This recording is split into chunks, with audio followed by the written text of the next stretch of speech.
What are the differences in the reboot of Halloween versus its original?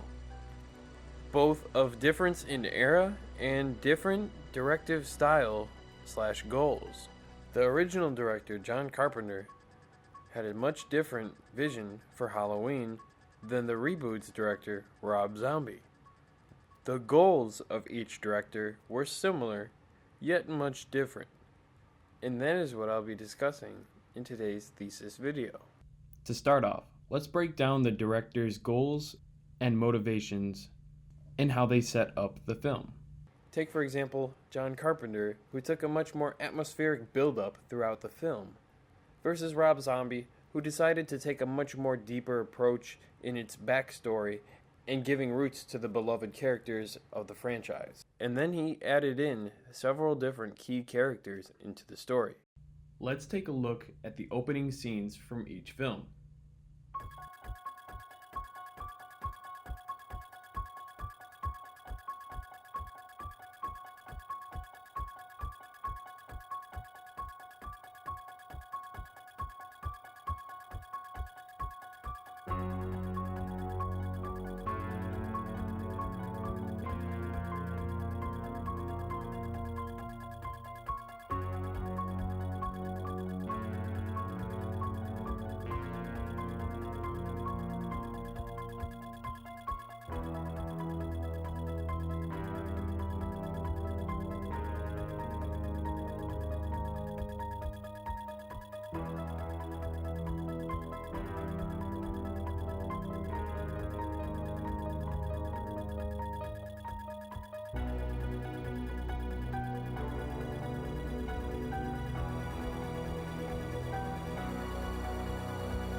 After watching these, it's quite clear to see that Rob Zombie was aiming to get more facial reactions of the characters. Rob decided to show Michael's face throughout the entirety of the opening scene, whereas John Carpenter decided to go for a POV shot for the majority of the opening scene. In my opinion, this is a simplified breakdown of what both films are essentially aiming to do.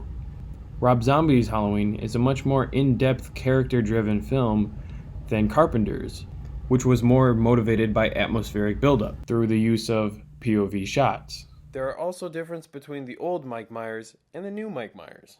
The new Mike Myers differs from the original Mike Myers in several different ways. From my perspective, the new Michael Myers had a much more human feel than before. The old Mike Myers was a faceless, unanimous figure that just stood for plain evil. This new one, in the reboot, contained much more of a backstory and much greater depth in terms of character, story, and depth. Rob essentially gave the audience a reason to care for Michael Myers and in a way show sympathy for his origins and give the audience some understanding for knowing how Michael came to be the way he is. Another difference in the direction between both films was that the new one contained much more brutal killings compared to the original.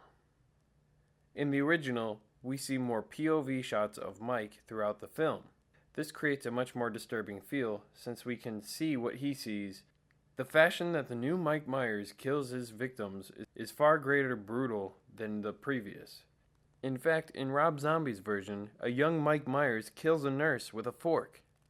Something we did not see at all in the original. And perhaps that is just because Rob Zombie decided he wanted to show us the motivations behind Michael Myers, and John Carpenter simply just wanted to leave it ambiguous.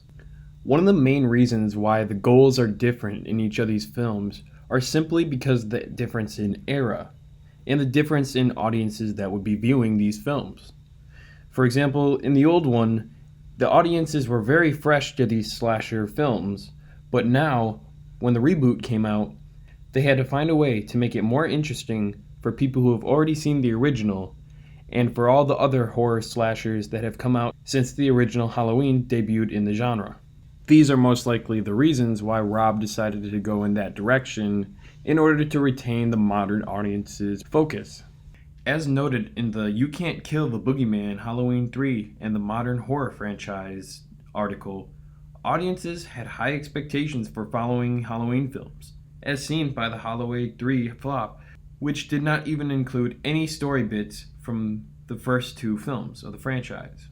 The last thing that I'd like to bring up is the difference in theme music. For the original film, John Carpenter created the original theme music that became iconic till this day.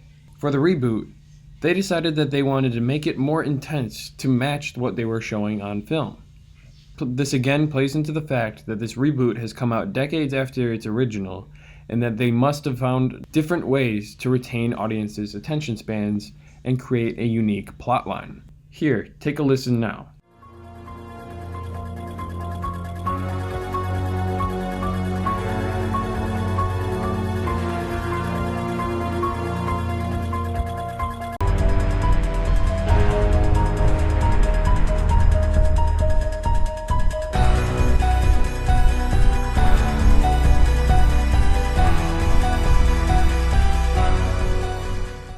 Clearly, you can see that they modernized the theme song from the original so it could stand chance to these other horror films that were coming out during the same time. Overall, the visions of each director reflect their goals and perspectives on the same story. The original being a classic for its suspenseful build-up and uniqueness for its release during the time period, and the reboot for growing upon the original storyline and making it more interesting for modern audiences who grew accustomed to the slasher genre.